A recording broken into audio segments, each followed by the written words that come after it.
Welcome to the deep dive. Today, we're diving into something absolutely critical for anyone getting ready for those ATPL theory exams.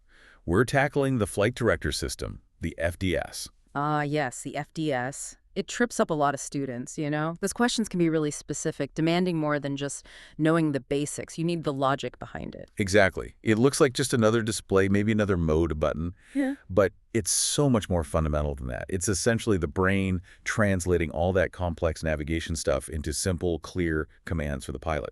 That's spot on. It originally came about really to help pilots out during landings, which, as you know, can be incredibly high workload phases of flight. Reducing that workload, yeah. So it takes everything needed, Yep. steering info, attitude info from GPS, radios, air data, whatever. And puts it all together on one single instrument. It simplifies that complexity down into something you can follow visually, those command bars. And here's the really key part, the dual purpose.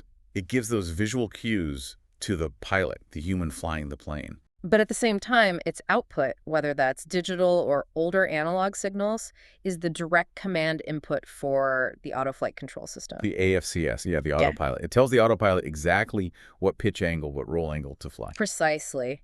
And to really get how it does that, you have to start with the basic structure. The FDS is always described as having two main separate channels. Okay, two channels. You've got the roll channel, which handles everything lateral banking, steering, capturing a VOR track, or localizer. And the other one. And then there's the pitch channel. That's purely for the vertical path holding altitude, climbing or descending at a set rate, tracking a glide slope. Understanding that separation, that independence, is really the key to unlocking all the mode logic we're going to talk about. Right. So our mission today really is to give you that shortcut for the ATPL exams. We need to break down the parts, get the mode logic straight, and this is crucial, really lock down those specific numbers, the speeds, the limits, the enunciator colors. Oh, absolutely. Those details will show up, guaranteed. So where do we start? We need to look at what the FDS needs to actually work. It needs data, lots of it. Where does it get that data from? Primarily the air data computer, the ADC, that gets info from the PIDOT static system, for airspeed and altitude. Then the VHF Nav receivers for VOR and ILS signals. And modern planes. In modern cockpits, it gets highly accurate position and attitude data streamed from the flight management system, the FMS, and the inertial navigation or reference systems, INS or IRS. Without good, clean data from those sources, the FDS commands are, useless, really. Okay, let's get into the hardware then. Yeah. Trace how that information actually flows, from the sensors all the way to the pilot's controls, starting with the brain you mentioned, where it all comes together. The flight director computer, the FDC. Right, the FDC. It's the absolute core of the system. Its job is simply to gather all those different inputs we just mentioned, process them using specific algorithms for that particular aircraft. Because performance differs between types. Right. Exactly. Algorithms tailored to the aircraft's performance, and then it generates the required output signals for pitch and roll. Think of it like a really sophisticated calculator working out the best way to correct the flight path. And has that calculation changed much over time? I know the ATPL syllabus covers some older analog stuff, but most flying now is digital.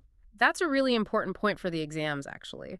Older systems were purely analog. They had dedicated amplifiers and signal paths for everything.